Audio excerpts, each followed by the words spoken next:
Welcome back to Our Mindful Process.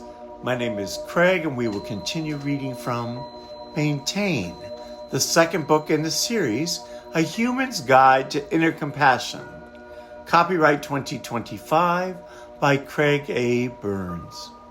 And these daily readings are offered as a part of the Our Mindful Process practice. Today is May the 7th. Fear, loneliness, anger, guilt, shame, and sadness comprise the acronym FLAG SS that helps me remember them. These are feeling states, period. We can use them to our favor or to our detriment. Sometimes we hit the nail on the head.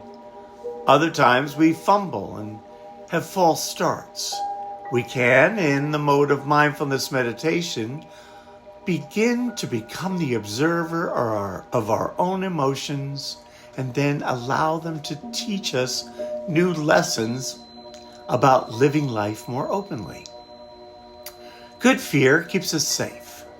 Thinking about the future or the past consequently strengthens our fears, hindering us from being courageous in the present moment. In fear, there is no goal and no agenda.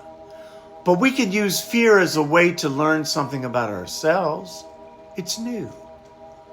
Loneliness can isolate us if we allow it to live within us as fear, or it can allow us to generate our method of gentle solitude. Anger can be used to our detriment, fueling resentments that can only further our self-abuse. Anger can also be harnessed as a positive fuel to increase our willingness and determination to rise above any painful situation.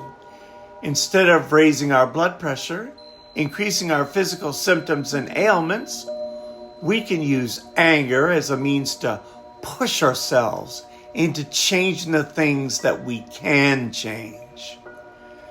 Guilt can both hinder us and harden us, or it can show us a radical way of becoming responsible without blaming inward or outward. Guilt can show us the way to self-forgiveness, blossoming into healing ourselves. And shame can be confused with guilt. When anyone critiques what we do, and we confuse what we've done with who we are becoming lost in a cycle of feeling not good enough.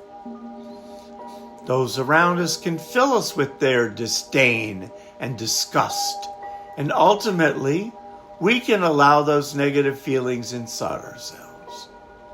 False shame is something to face directly. We learn to see it as our confusion about what we do as opposed to embracing who we are, lovable as human beings. We are not human doings. In meditation, we can become more conscious of false shame when we recognize that we are thinking something is wrong with who we are.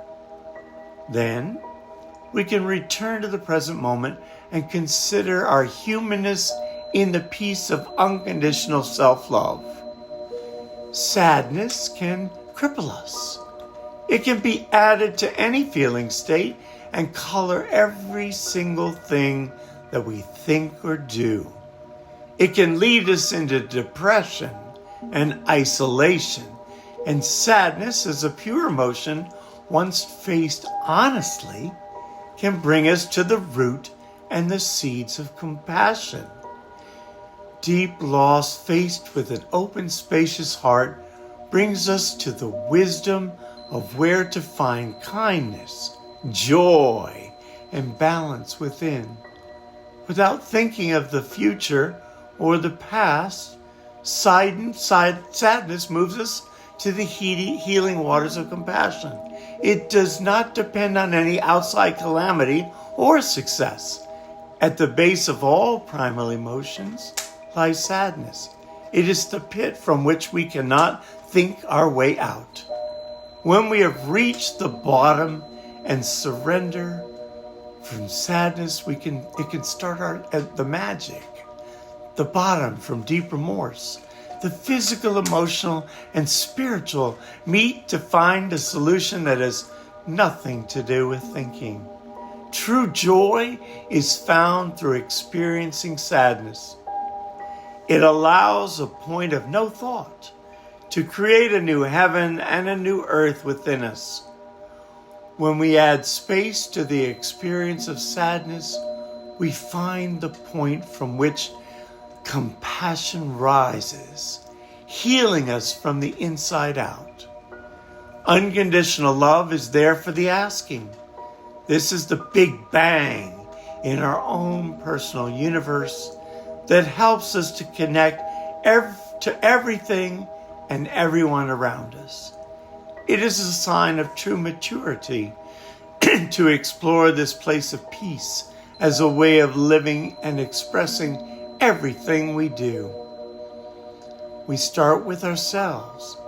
Then we give it away to others as the space opens wider and further.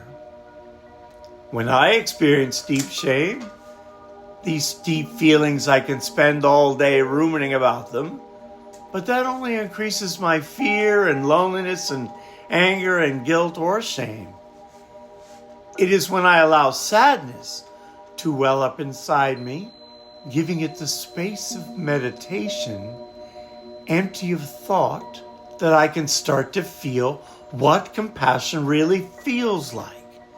Once I come to grips with the truth that everyone experiences this primal sadness, then I can become part of the whole. In this space, I'm connected.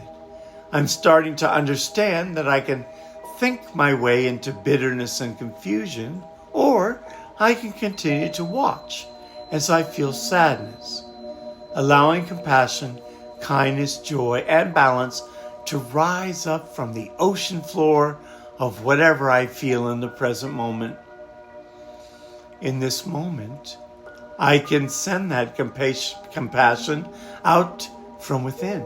I cannot keep it unless I give it away to others, to those I love, to whom I'm closely associated, to those I recognize, those I observe, and those I resent.